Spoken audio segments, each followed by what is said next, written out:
মালগুড়ি দেশ থেকে নেওয়া দ্য ডাক্তারস ওয়ার্ড নামক গল্পটি। এর আগে আমি এর পার্ট 1টা আপলোড করে দিয়েছি, তোমরা যারা দেখোনি অবশ্যই দেখে নিও, ডেসক্রিপশনে আমি এর লিঙ্ক দিয়ে দিয়েছি। আজকে আমরা পার্ট 2 নিয়ে আলোচনা করব। So let's start. Gopal lay in his bed as if in sleep. Gopal তার বিছানায় শুয়ে আছে যেন ঘুম হচ্ছে। বিছানা বলতে অলরেডি আমরা জেনে গেছি যে গোপাল ভীষণভাবে অসুস্থ, তার বিছানায় মানে সে প্রায় শয্যাশায়ী। তো তাকে যখন ডক্টর এসছেন দেখতে, তো তিনি এসে দেখলেন গোপালকে তিনি বিছানায় শুয়ে আছেন যেন ঘুমোচ্ছে। The doctor stood over him means Gopal যে বিছানার ওপর শুয়ে আছে সে বিছানার খুব কাছে এসে ডাক্তার গোপালকে দেখলো অ্যান্ড আস্কড গোপালস ওয়াইফ, এবং গোপালের স্ত্রীকে জিজ্ঞাসা করলো, how long was he been in bed, বিছানায় সে এইভাবে কতদিন ধরে আছে? A month and a half doctor প্রায় 1.5 মাস। হু ইজ অ্যাটেন্ডিং হিম, তাকে কে দেখছে, মানে তাকে কোন ডাক্তার দেখছে? A doctor in the next street, ওই পাশের স্ট্রিটের একজন doctor. He comes down once in 3 days, সে 3 দিনে একবার করে আসে অ্যান্ড গিভস হিম মেডিসিন, তাকে ওষুধ দিয়ে যায়। হিজ নেম, তার নাম কি? He had never hard of him. He means এখানে ডক্টরের কথা বলেছে। ডক্টর ওই যে ডাক্তার যে গোপালকে দেখছেন আপাতত, তো তার কথা কখনো শোনেননি। তো সামওয়ান আই ডোন্ট নো, কেউ একজন হবে যেটা আমি জানি না, মানে এটা ডাক্তারেরই কথা যে সামওয়ান আই ডোন্ট নো, কেউ হয়তো একজন হবে আমি জানি না, but I wish he had the goodness to tell me about it. আমার মনে হয় যে তিনি হয়তো এতটাই ভালো মানুষ যে আমাকে এটা সম্পর্কে বলবেন, মানে গোপালের কন্ডিশন কি সেটা নিয়ে বলবেন। এখানে দেখো ডাক্তারের একটু অভিমান আছে ওই গোপালের ফ্যামিলির ওপর, গোপালের স্ত্রী এবং ছেলের ওপর, যে আগে কেন তাকে জানানো হয়নি। সে একটু অভিমানের সুরেই বলছে, যেহেতু ডাক্তারকে আগে গোপাল এতটা অসুস্থ তাকে জানায়নি, তো ওই জন্য বলছে তিনি হয়তো এতটাই ভালো মানুষ হবে যে তিনি আমাকে অন্তত জানাবেন। মানে গোপালের স্ত্রী যে তাকে আগে জানায়নি যে গোপাল তার বন্ধুর এতটাই অসুস্থ, এই নিয়ে তার একটু অভিমান আছে। Why could not you have sent me word earlier, মানে কেন আপনি এর আগে আমাকে খবর পাঠাননি?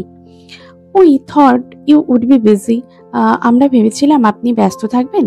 And did not wish to travel you unnecessarily, মানে অযথা আপনাকে আর বিরক্ত করতে চাইনি। আমরা প্রথমেই জেনেছি সত্যি ডক্টর একজন খুবই ব্যস্ত মানুষ। তো যেই দিন গোপালকে উনি দেখতে এসছেন সেই দিনই অলরেডি তিনি প্রায় বিকেল 3টে পর্যন্ত, ওই দিন তার অপারেশন ডে ছিল, 3টে পর্যন্ত তিনি অপারেশন করেছেন এবং যাই তার কাজ শেষ হয়েছে তিনি ছুটে এসছেন ওই গোপালের কাছে। তো গোপালের পরিবারের লোক সেরকম ভেবেছে যে তিনি তো ভীষণ ব্যস্ত মানুষ, শুধু কেন তাকে আর বিরক্ত করা হবে। গোপালের ইলনেসটা এতটাও হয়তো সিরিয়াস নয়। দে ওয়ার অ্যাপোলজেটিক, মানে তারা ভীষণ ক্ষমা প্রার্থী, মানে গোপালের পরিবারের লোক ডক্টরের কাছে, মিজারেবল এবং খুব দুঃখিত। There was hardly any time to be lost, মানে সেখানে কোনো ডাক্তারের কাছে নষ্ট করার মতো কোনো সময় নেই। সে ভীষণ তৎপর গোপালের ট্রিটমেন্ট করার জন্য। হি টুক অফ হিজ কোট, সে তার কোটটা খুলে ফেললো অ্যান্ড ওপেন হিজ ব্যাগ, এবং তার ব্যাগটাও খুললো। He took out an injection tube, তিনি একজন ইঞ্জেকশন টিউব বার করলেন ব্যাগ থেকে। The needle sizzled over the stove, ওই সূচের যে মানে ইঞ্জেকশনের যে সূচটা সেটা স্টোভ আগুনে তিনি একটু স্টেরিলাইজ করে দিচ্ছেন, মানে জীবাণুনাশক করে নিচ্ছেন।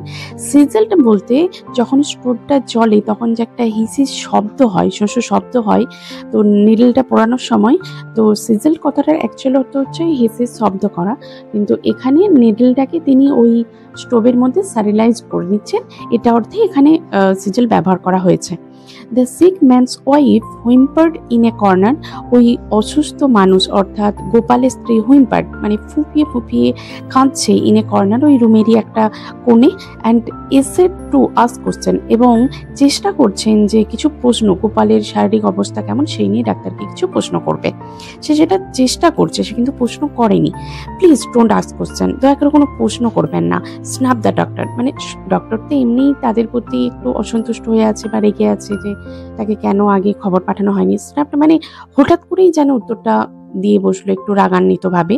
Snap the doctor, he looked at the children, সে ওই আরো যে গোপালের সন্ততিরা আছে রুমের মধ্যে তাদের দিকে তাকালো, হু এয়ার ওয়াচিং দ্য স্টেরিলাইজার, যারা ওই স্টেরিলাইজারের দিকে দেখছিল, মানে ওই সুচটাকে যে পুড়িয়ে জীবাণুনাশক করা হচ্ছে, তো সেটার দিকে তাকিয়েছিল।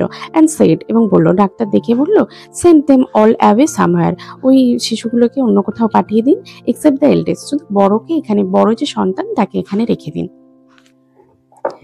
He sought in the drug, sat back in his chair and gazed at the patient's face for over an hour. সে ওই ড্রাগ অর্থাৎ ইনজেকশনটা গোপালকে দিল, sat back in his chair, তার চেয়ারে আবার পুনরায় বসে পড়লো, and gazed at the patient's face, এবং পেশেন্ট তার যে রোগী গোপালের মুখের দিকে এক দৃষ্টিতে তাকিয়ে রইল, for over an hour, 1 ঘন্টারও বেশি সময় ধরে। The patient still remained motionless, তার যে রোগী তখনও পর্যন্ত মোশনলেস ছিল, মানে একটু নড়ছিল না, নিশ্চল ছিল। The doctor's face gleamed with perspiration, ডাক্তারের তো প্রচন্ড টেনশন হচ্ছে, gleamed with perspiration, perspiration মানে বিন্দু বিন্দু ঘাম দেখা দিয়েছে তার মুখে, তো তার মুখটা তার ফলে চকচক করছে। ডক্টরের ফেসটা গ্লিমড মানে চকচক করছে উইথ পার্সপিরেশন, বিন্দু বিন্দু ঘামের জন্য। অ্যান্ড হিজ আইলিডস, এবং তার চোখের পাতা ড্রপড উইথ ফ্যাটিগ, ক্লান্তিতে যেন বন্ধ হয়ে আসছে। আমরা আগেই পড়েছি যে যেই দিন, বিশেষ দিনের যে ঘটনাটি ঘটছে, সেই দিনে তার অপারেশন ডে ছিল, তিনি ভীষণ ব্যস্ত ছিলেন, তিনি কর্মব্যস্ত ছিলেন, এবং 3টে পর্যন্ত তিনি অপারেশন করেছেন, তারপরেই তিনি গোপালের বাড়িতে ছুটে এসেছেন, তারপর গোপালের আবার ট্রিটমেন্ট করছেন। অতএব তিনি যে ক্লান্ত হবেন এটাই স্বাভাবিক। তো ক্লান্তিতে তার চোখের পাতা প্রায় বন্ধ হয়ে আসছিল। দ্য 6 ম্যানস ওয়াইফ, মানে গোপালের স্ত্রী, অসুস্থ রোগীটার স্ত্রী, স্টুড ইন এ কর্নার, একটি কোণে দাঁড়িয়েছিলেন, অ্যান্ড ওয়াজ সাইলেন্ট, এবং নীরবে সবটা লক্ষ্য করছিলেন। সি আস্কড টিমিডলি, খুব শান্তভাবে তিনি জিজ্ঞাসা করলেন, doctor, shall I make some coffee or for you, আমি কি আপনার জন্য একটু কফি বানিয়ে আনবো? নো, হি রিপ্লাইড, সে প্রত্যুত্তর দিল না। Although he felt famish means hungry, যদিও তার প্রচণ্ডই খিদে লাগছিল ডক্টরের। Having missed his mid day meal, সে এমনকি এতই ব্যস্ত ছিল যে তার মধ্যাহ্নের যে ভোজ সেটাও তিনি মিস করে গেছিলেন, তার খাওয়া হয়নি ব্যস্ততার জন্য। He got up and said, সে উঠে পড়লো এবং বলল, I will be back in a few minutes, আমি কয়েক মিনিটের মধ্যেই ফিরে আসছি। Don't disturb him on any accounts, কোনোভাবেই যেন তাকে বিরক্ত করা না হয়, অর্থাৎ গোপালকে কোনোভাবেই যেন ডিস্টার্ব করা না হয়।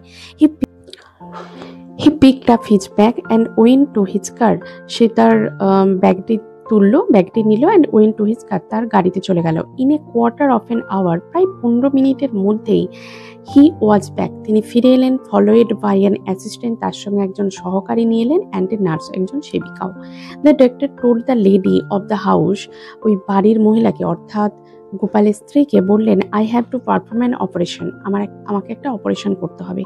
হোয়াই সি আস্কড ফ্রেন্ডলি, তিনি তো প্রচন্ড ভয় পেয়ে গেছেন, পুরো ভয়ে তার মুখ ফ্যাকাশে হয়ে গেছে।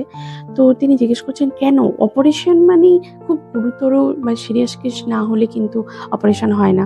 তো গোপালের যে অবস্থা এতটাই গুরুতর, সে প্রথম থেকেই আমরা বুঝতে পেরেছি যে সে বুঝতে পারেনি। তো এখন যখন ডক্টর অপারেশনের কথা বলছে, তো সে তখন আরো বেশি ফ্যাকাশে ভয়ার্ত হয়ে গেছে যে কেন।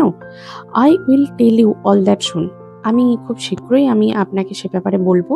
Will you leave your son here to help us, আপনি কি আপনার ছেলেকে এখানে রেখে যেতে পারবেন আমাদেরকে সাহায্য করার জন্য? And go over to the next out, এবং পাশের রুমে যাবেন, and stay there till I call you, এবং যতক্ষণ না আমি আপনাকে খবর দিই আপনি সেখানে কি থাকতে পারবেন? দ্য লেডি ফেল্ট গিডি মিন্স অস্থির হওয়া, নার্ভাস। মহিলা তো মানে গোপালের স্ত্রী তো অস্থির হয়ে গেলেন। Sank down on the floor, সে মেঝের মধ্যেই হতাশ হয়ে বসে পড়লো। স্যাঙ্ক ডাউন মানে প্রায় অসহায়ের মতো বসে পড়লো। বিয়ার দ্য স্ট্রেন, এই যে ধকলটা, এই যে আঘাতটা তিনি সহ্য করতে পারছিলেন না। The nurse attended to her and lead her out, ওই যে সেবিকা ডক্টরের সঙ্গে এসেছিলেন, তিনি ওই মহিলাকে ধরে ওই ঘরের বাইরে বার করে দিলেন। At last At about 8 in the evening, সন্ধে 8টে নাগাদ, প্রায় 8টা নাগাদ, the